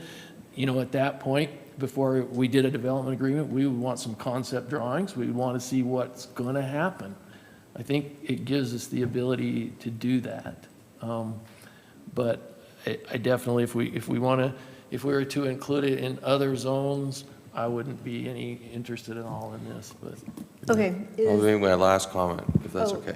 Go ahead. And my last comment will be that, I feel like when the state came to us, they gave 20-plus odd options to choose from to try and solve this, and it was almost ridiculous because all of us looked at it and found the 3 to 5 that we thought were the easiest to comply to. And I think this was one of the ones, in my opinion, that was easy to comply to because all it says is that we'll listen to you if you bring something to us like this. We're not saying we're going to approve it. We're not, all we're saying is we'll listen. And so I feel like us not adhering to this and not putting it in before the deadline is almost supporting the idea that it's us against the state and that we're not willing to work with them. And I think that's a big problem, because the more that the state hears that, the more that they're going to start to get the feeling of, you know what, then up your cities, we're going to try and figure out a way to do this around you and push it on you. I mean, I think their complaint is the cities aren't doing anything to help with us, and our complaint is that they aren't doing anything, that they're just telling us what to do, and it's like two people butting heads. I feel like this is a pretty easy comply. Are you ready to make a motion then? I'm ready to make a motion. Okay. I'd make a motion that with the adjustments that we've made to the document as shown, that we approve the overlay as an option. May I just Yes. interject on that, which is fine. I just want to address that we have struck the language of twin homes, but we allow those as a conditional use in our R1 single family. So I think we need to probably still allow twin homes. Could we allow only owner-occupied twin homes? Yes, you could. Because I would rather have owner, okay, my sister's first house was a twin home. She was able to build equity with a twin home. I know it's not maybe the most desirable, but I think they can look good and they can be okay. And if it's got a development agreement on it, we'll probably get an okay product. I'll make a friendly amendment to my. Can I just be heard? Yes, I'm yes. sorry. I think if the underlying base zone allows twin homes, striking this would not change that, though. That's true. It would, it just, because I read this last sentence as more directive than compelling a developer to do something or somebody to do something. This last sentence is just telling us that the city would consider those regardless of what the base zone permits. So if the base zone permits twin homes, then the base zone permits twin homes, you could apply If it's the already overlay allowed. on anything. Okay. Thanks. Okay, that makes sense. Councilmember Jackson. Oh, wait a second. Could I make a counter motion? Would that be okay? So you amended your motion. We don't have a second to that. Do we need a? I'll second John's motion. Okay. If it's included the amendments that we've done here, where we've Yes. taken out 2 through 7, I think. Yes, 7, I can't everything remember. everything redlined. All the changes redlined that we've made. So this one as well, that we want to restrict it to new development? Yes. Because that was mentioned. Okay, Yes. thank you. Okay, so we have a motion, we have a second. Correct. Now we And- have a friendly amendment? Yeah, if Councilmember Jackson would like to propose a substitute amendment, or, excuse me, a substitute motion at this point, he could do that. Okay. Okay. Yeah, I would like to propose a substitute motion that we just move this back to a work item and just make sure there's nothing that we're missing, because we kind of are catching stuff on the fly here and having these conversations. I like the direction we're going, but I think it would be nice to have a little more time to methodically work through this. And that housing's going to be a hot topic this legislative session. There's going to be a lot of probably new regulations coming down or new ideas. And so I think that's going to allow us more options as well, possibly. But that's my motion, that we just bump it to a work item. Okay, so do we have a second on that motion?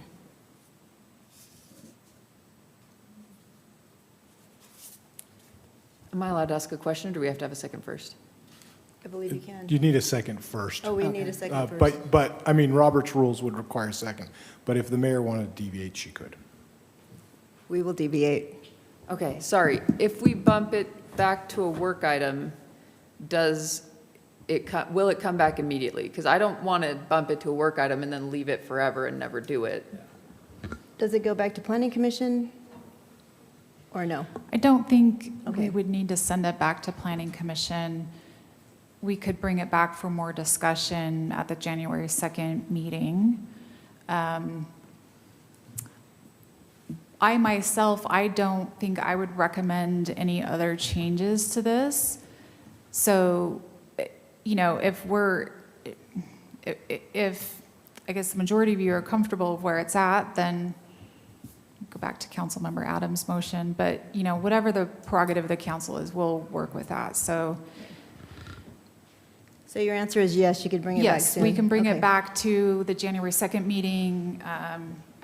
I think it would basically be the same document, but have those red lines removed. And then if there was more discussion or changes that council wanted to see at that time, then Would obviously we this, could do that. would this require you to make an amendment to the general plan before we submit it? Is the deadline the end of the year, the unknown deadline? Well, again, I go back to this language that just says that we'll bring a text amendment forward in 2024. Okay. But we established that. But That was one we of have the our ability just to push it back a little more so we have something that's really clean. Yeah, So I I mean, don't understand. I think I'd want to talk that through with Mr. Mills and see, right, because it's just a weird thing, because the language from state code says that we'll implement zoning incentives, which I think means adopting an ordinance. We have the two timelines, and I completely disagree with this, but what I have received back from the state is that if you don't meet the timeline, you can't continue on. Like, You're your not item's compliant. done, you're done, or you have to amend your plan, which Okay. just doesn't make sense to me, because if we're talking a difference of 2 weeks, I mean, and it's a one-year reporting period, I don't understand the rationale behind that, but I think that's something I would want to discuss with Mr. Mills, maybe even reach out to Cameron Deal and see what his thoughts are. Okay. But, you know, in the end, let me just kind of conclude with this. You can have all sorts of zoning ordinances and never have them used. I mean, we have a manufactured home zone in our code book that's, no property in the city is zoned to that. And so really the stopgap and the concerns is, if you don't want to say yes, then you say no. And those details would be worked out in the development agreement. So the questions, Councilmember Jackson, that you've had, like, well, what does that look if we change frontage or if we change setbacks?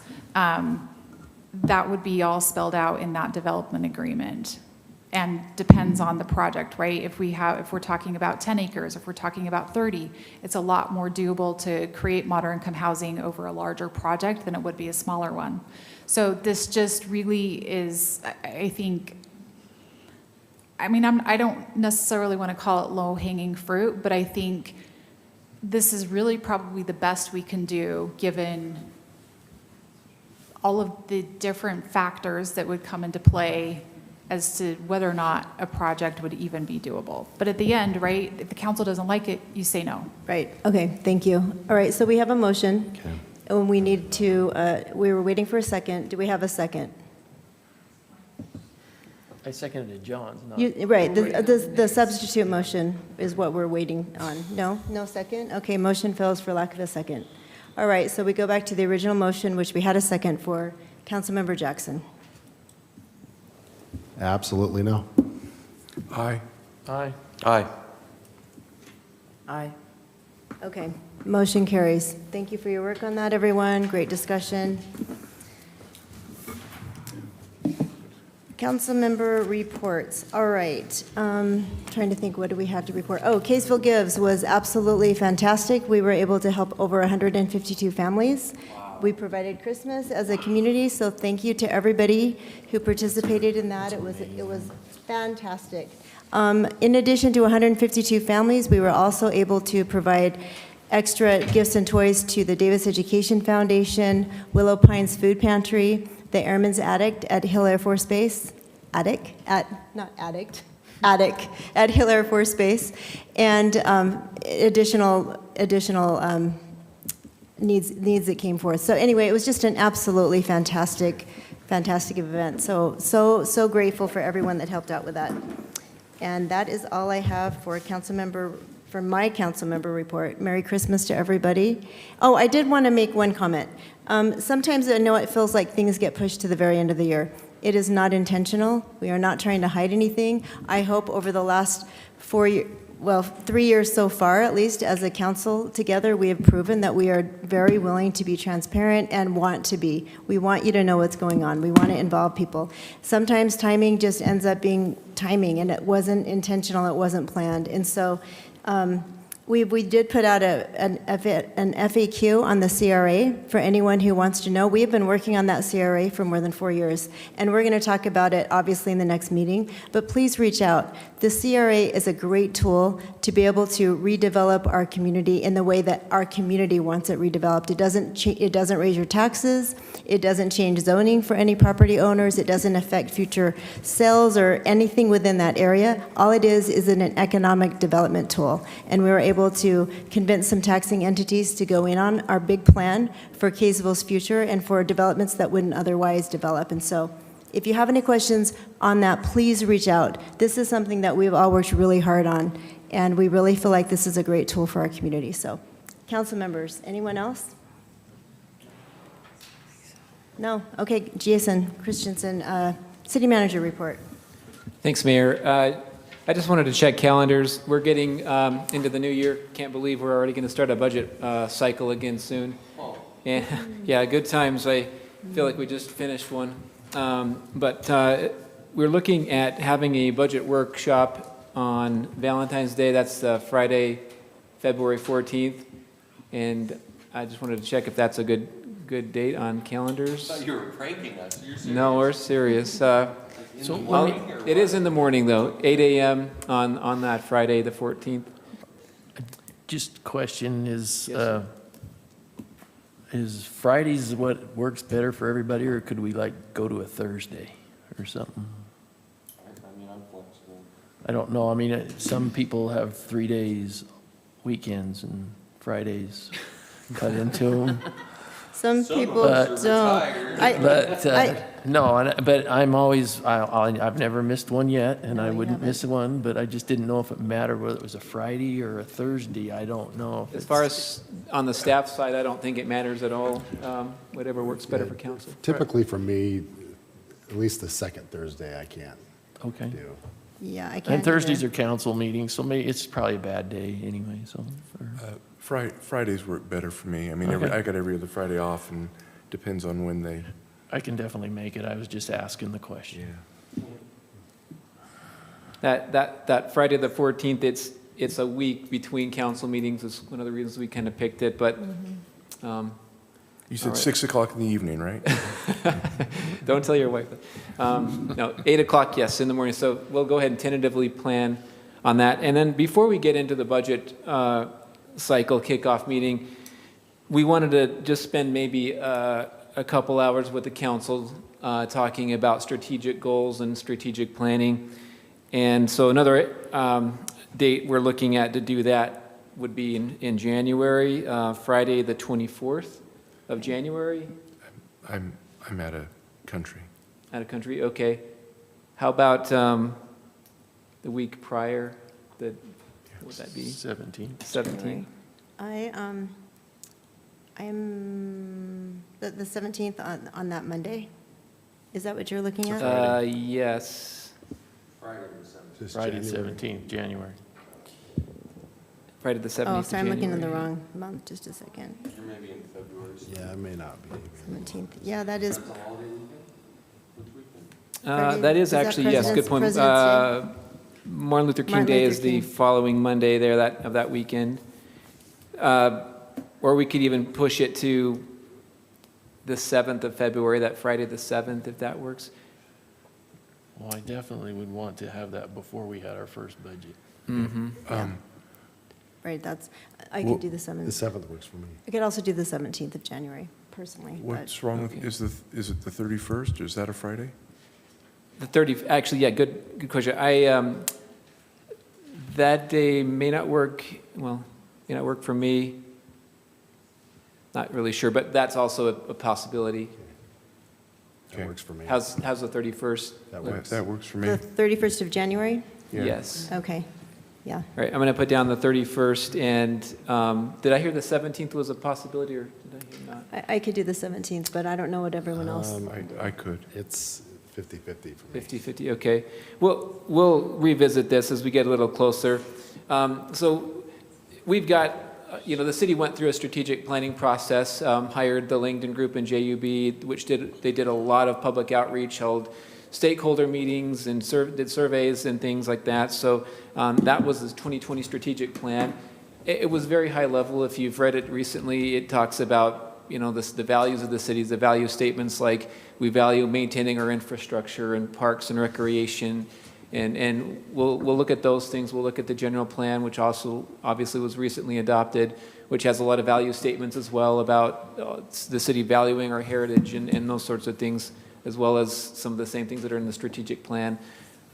So those are very informative, I think, to tie back to as we get into this. But I think we'll kind of start there and then go into, okay, what are the specific projects, programs, and things that we want to look at over the next year to 5 to 10 years even. I think we've already got a little head start on this because thank you to you, Mayor and Council. We've heard a lot of your input from some of the work sessions we've done, the one we did in October and then the ones we did earlier this year. So I think we kind of know the direction, but I think it'd just be good to sort of visit those points and some of the desires and the direction that the council wants to see as we kind of get into this new year. So we're kind of excited about that and appreciate all of your time and your input. And I think that's all, Mayor. Thank you so much. All right. Anyone else? Nope. All right. Would someone like to make a motion to adjourn? Please. I'll second. All in favor? Aye. Thank you, everyone. Thank you. Merry Christmas, everyone. Merry Christmas, YouTubers. Whoever's watching. I very